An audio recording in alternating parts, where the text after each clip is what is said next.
So now, if we look at this, this is the equation of a straight line. This is a straight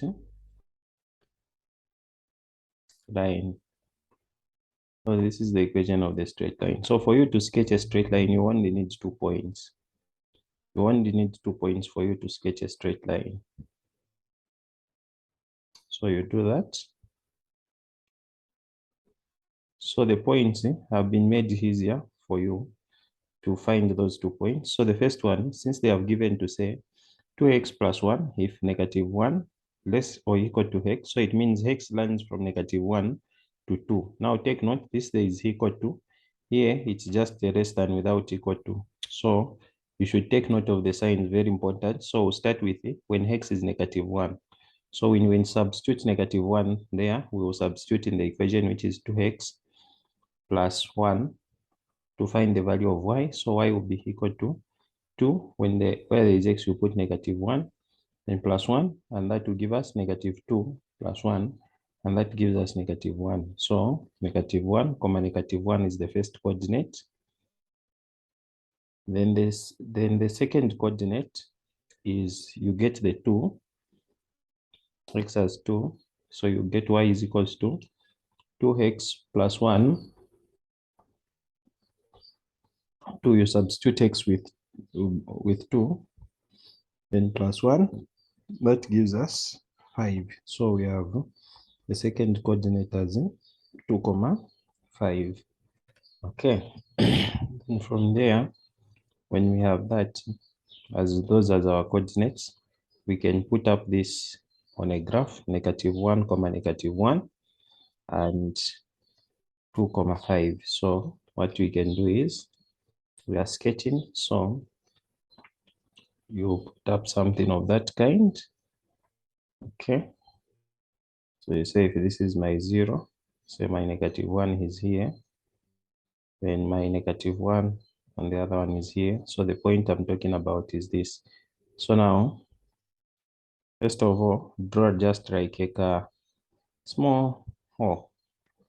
Then you have, if this is your 1, this is your 2, this is your 3, your 4, your 5, your 6, and so on. Then this side, you also have your 1, your 2, 3, 4, 5, 6, and so on. So the second coordinate, the first one is there. The second one is 2 comma. So you put it up here there. Second one is a 2 comma 5. And the first one is negative 1 comma negative 1. Those are the coordinates. Then you can join with a straight edge, which is a rule in our case.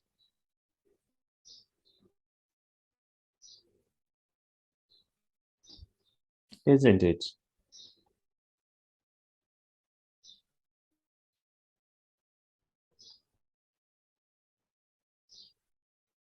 Okay. So the expectations will be is that it will be a straight edge like that.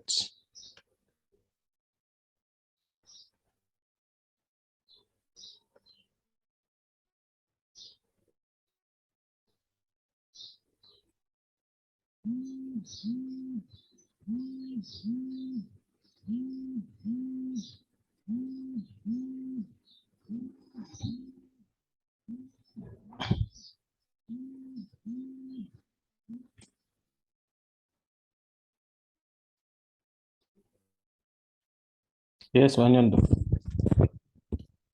Mm-hmm.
So you connect. So you're saying if this line is passing through somewhere here,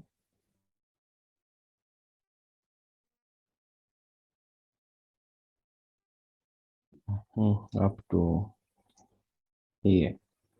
So here there is equal to, so we are going to shade this opening. We will shade it because there is equal to, like that. Then we go to the second one.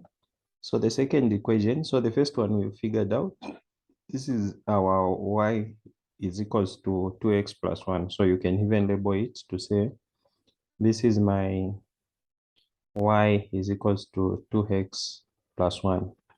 Then the next one to do is your 9 minus x squared. So the other function is this 9 minus x squared. So what you do is, first of all, you can rearrange it for your own understanding. Say, right, negative x squared plus 9. We just began with the squared, haven't changed anything. Negative x squared, which is that, then plus 9. So here you'll be able to identify the value of a so that you know the shape of the curve.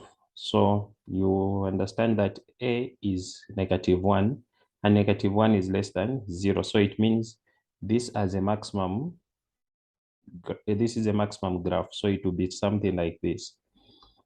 So it will have something like that. So you only need 2 points. So the first point is when x is, so here, since it's starting from here, when x is 2, you're going to substitute 2. So you're going to say, when x is 2, y will be 9 minus, where there is x, you put 2 squared, and that will give you 9 minus 4, and that gives you 5. So the first coordinate is 2, 5, the same coordinate here.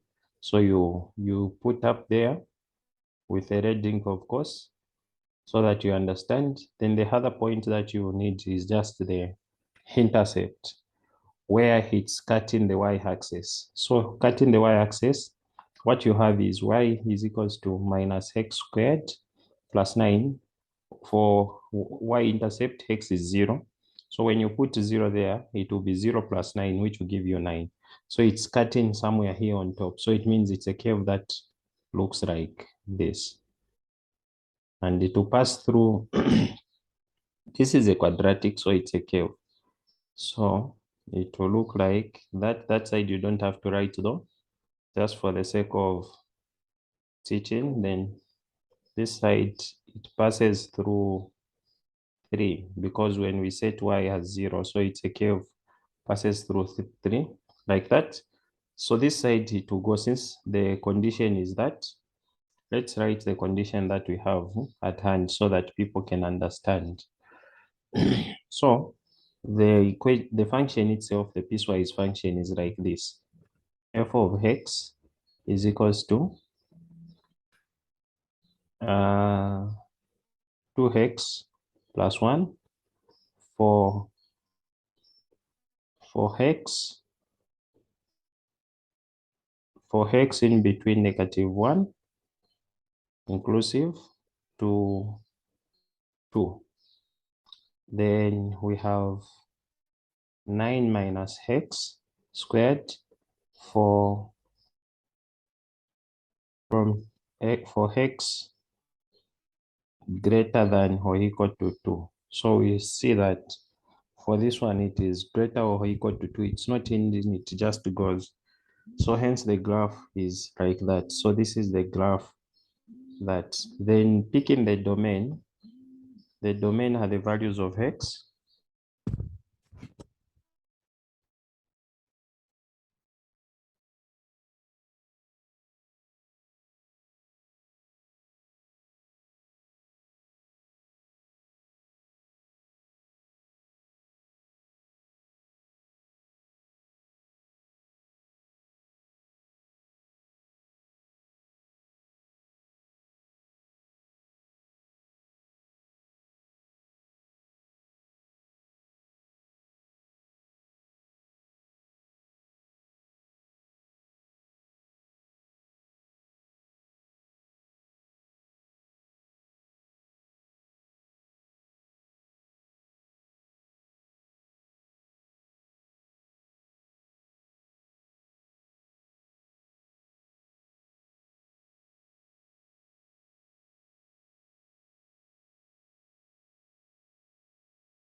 Okay.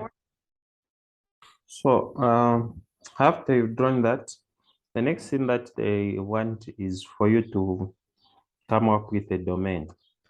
So the domain, what you need to know about the domain have values of hex.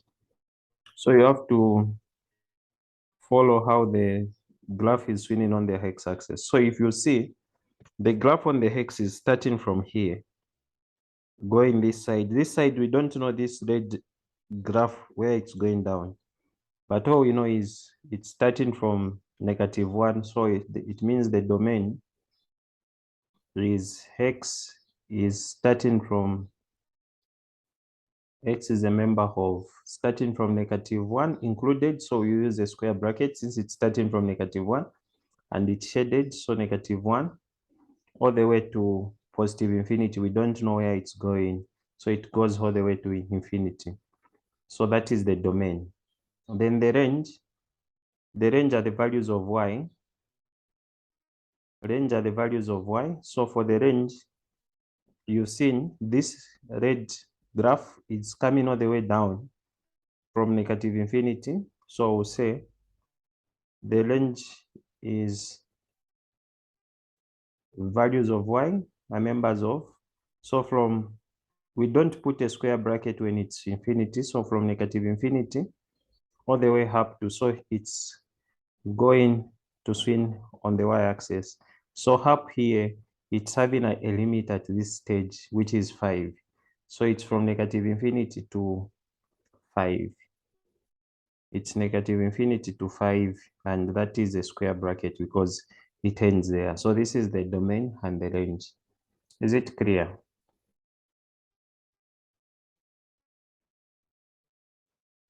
Chomba, is it clear?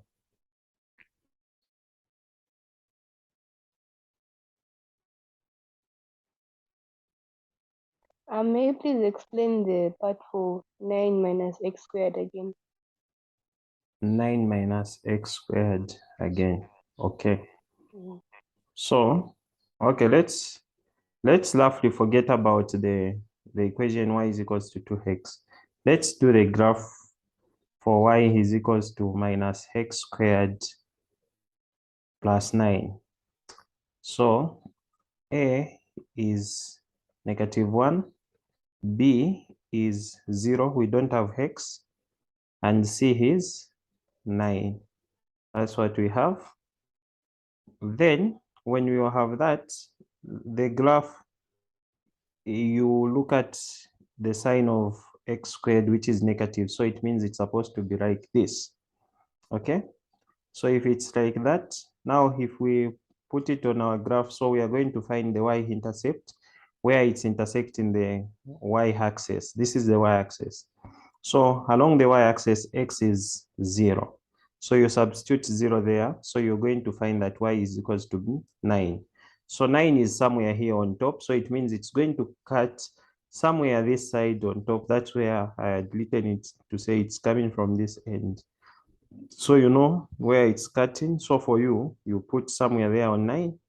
Then you have this point automatically. It gave us that, and you know it's a curve. Then you also get the x-intercept where it's cutting the x-axis. So where it's cutting the x-axis, y is equals to 0. So it means you're going to have 0 is equals to -x squared plus 9. Then you can get the negative x squared on the other hand, so that it's x squared is equals to 9. Then you do the square root. You do the square root. That will give us x is equals to plus or minus 3. So it's cutting at 3, positive 3 here, and -3 and -3. So automatically it tells you that when it reaches 9, it's going to 10 and come back like that.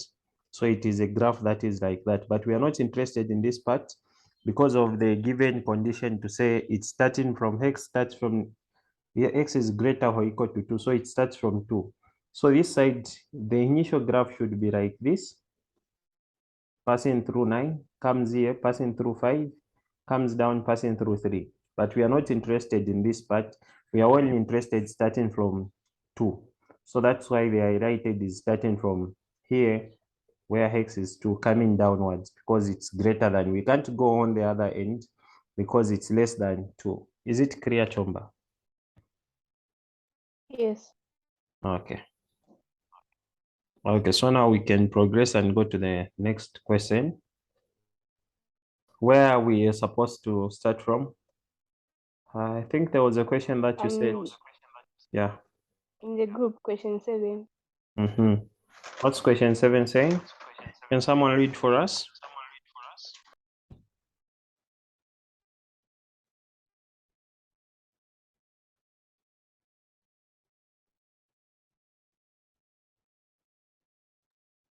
A firm has a monopoly for the manufacture of two goods, X and Y, and their respective market prices, Px and Py, are given by Px equals to 24 minus 4x, Py 64 minus 8y, where X and Y are the quantities.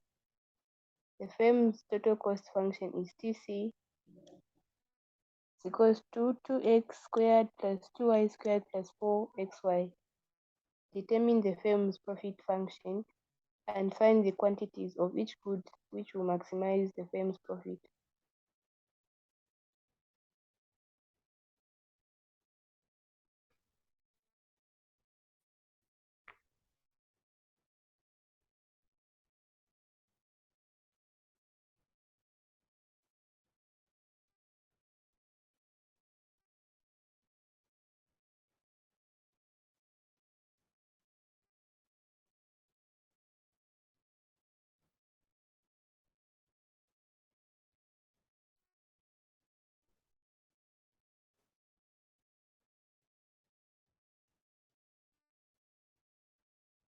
So, very simple. Determine the firm's profit function.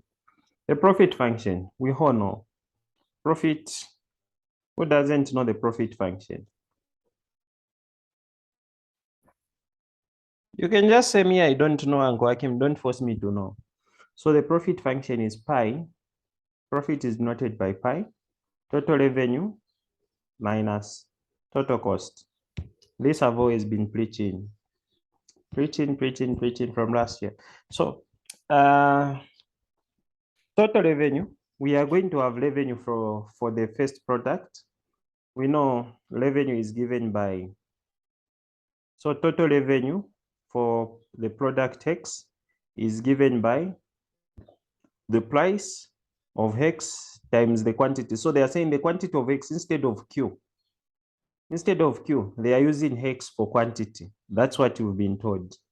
So it will be P times X because they are using X for quantity. Can I hear amen if you have understood what I'm saying? Amen. Everyone should unmute their mic and say amen. I'm going Nara Fideka. Amen, amen, amen. Why? All right. So this is the total revenue for the Y. Then we substitute. Px has given us the equation, so it will be 24 minus 4x, then times hex. So times x, the hex is outside here. So this will be a total revenue in hex. So it's going to be 24 times x, so it's going to be 24 hex. Then minus 4x times x, so that will be minus 4x squared, like that. So that will be the total revenue in x. Then the total revenue in y will be equal to 64 minus 8y times our y. So total revenue in y will be 64 times y, that will be 64y minus 8y squared, like that. So these are the revenues in respective goods. Now we want the total revenue for average, which is T ROI. So the total revenue for everything when put together will be total revenue. It will be the total revenue that will come from X plus the total revenue that will come from Y. Then we are going to combine the two equations. So it will be 24x minus 4x squared plus 64y minus 8y squared. So we have this equation is now for total revenue. Now we can go find the profit function. Up to that stage, Chomba, is it clear?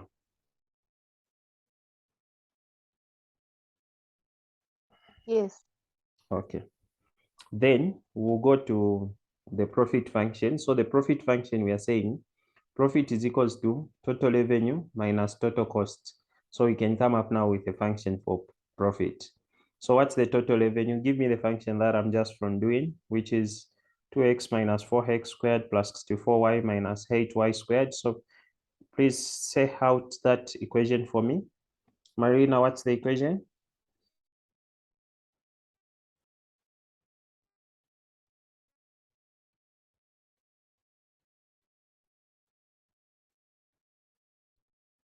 On my way.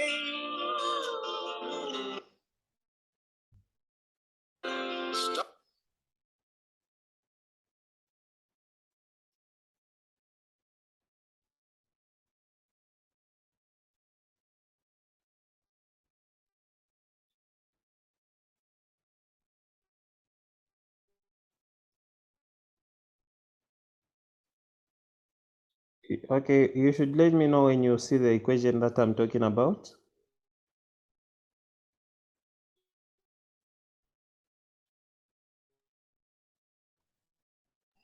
Yeah, 24x. Mm-hmm.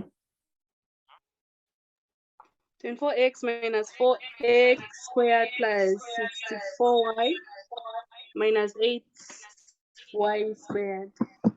Okay, so that's the total revenue. And minus the total cost, put it everything in brackets because of the minus. So the formula is T HARA minus TC. So what we've written first is T HARA. Now we can write TC. So can I have from this is the T HARA, the one that's given in the question. It's this guy. Can I have that, please?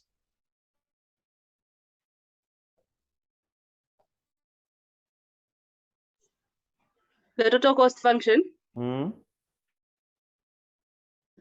squared plus 2y squared plus 4xy.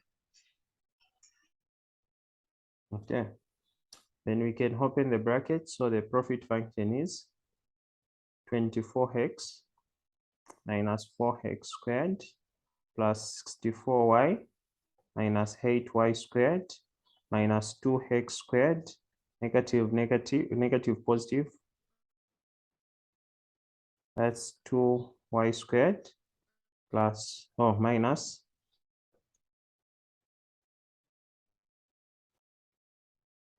minus 4xy. Then these are right terms. So minus 4 minus 2x squared, what do we get?